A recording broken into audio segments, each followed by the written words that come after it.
Elite Facts presents Modern expressions with historical backgrounds. 9. Pussy.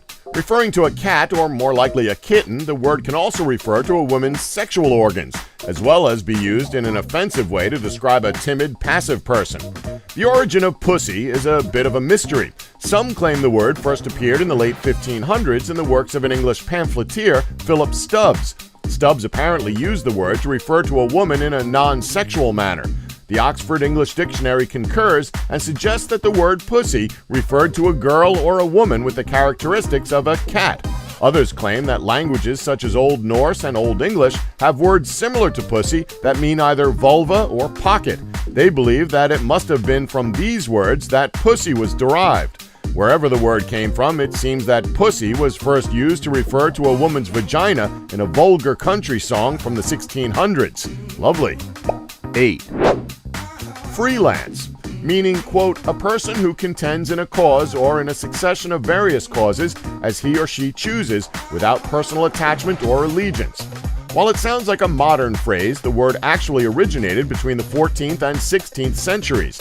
Back then, medieval mercenary knights who had no particular allegiance would often take their lance into battle for the most money, whether it was paid by a prince or a state.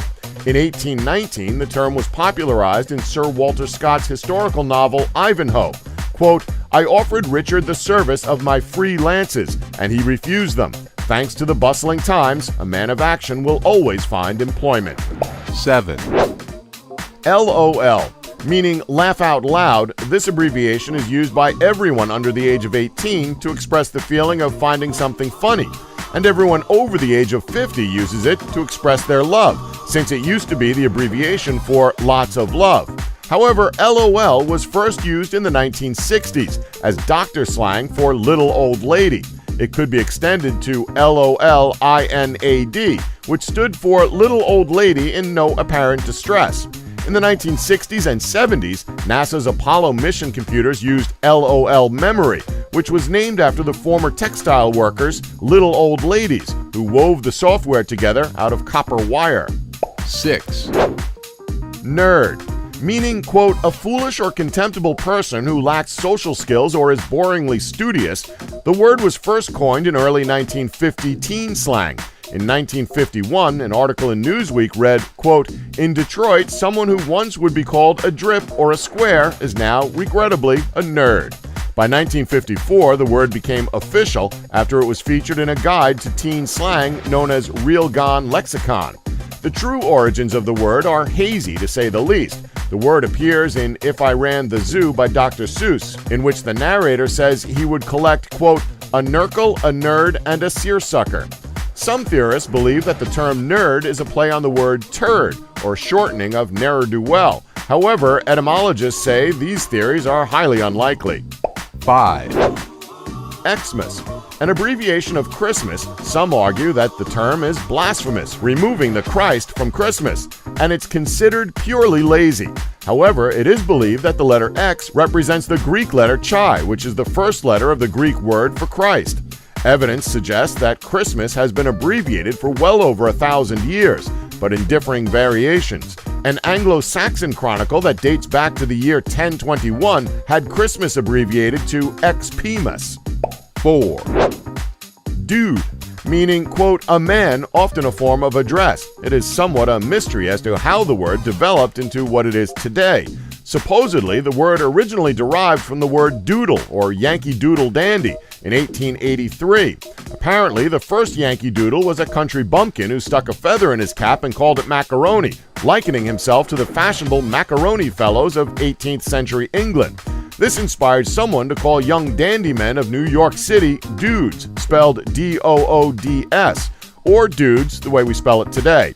These dudes were described as, quote, tight-trousered, brief-coated, eye-glassed, fancy-vested, sharp-toes shod, vapid youth. The female counterpart of the dude was known as dudine. 3. Fuck, meaning to have sexual intercourse with. The term is used widely and prolifically and remains one of the most taboo words in the English language.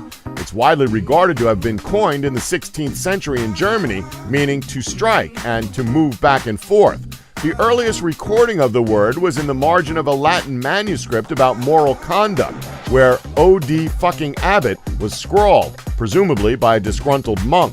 Fuck was not regarded as a swear word during this period, more an impolite word for sexual intercourse.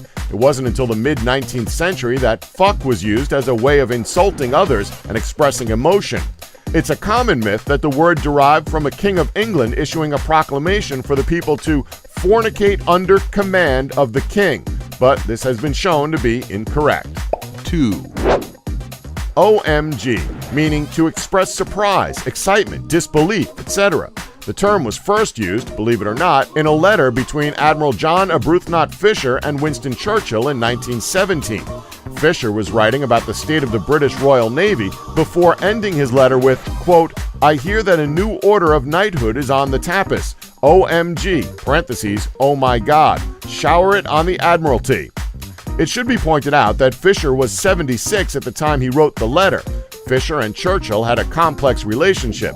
Churchill was the one to bring Fisher out of retirement in 1911 to head the Royal Navy, only for Fisher to retire again in 1915 after the Battle of Gallipoli. However, their relationship remained friendly enough for the occasional note and the invention of the most overused word of the 21st century. 1, Okay, meaning to express agreement or acceptance. The term came to be during the mid-19th century as part of a slogan for U.S. President Martin Van Buren's re-election campaign in 1840. Okay was the abbreviation of all correct, a humorous variation of all correct, but could also be in reference to Buren's nickname Old Kinderhook, which in itself is in reference to Buren's birthplace. A couple of his supporters also set up the OK Club, but faced harassment from the competing party supporters and were forced to shut down. OK then started to be used as a counter-campaign, changing the abbreviation to Out of Character, Orful Catastrophe, Orfully Confused, and many others like that. It also became a joke, referring to Buren's predecessor, Andrew Jackson, who had trouble spelling. Over time, as the phrase spread in popularity, many different cultures claim to have invented the term. Alan Metcalf, who wrote a book after the origins of the word, says, quote, "By forgetting where OK came from, we made it belong to us all."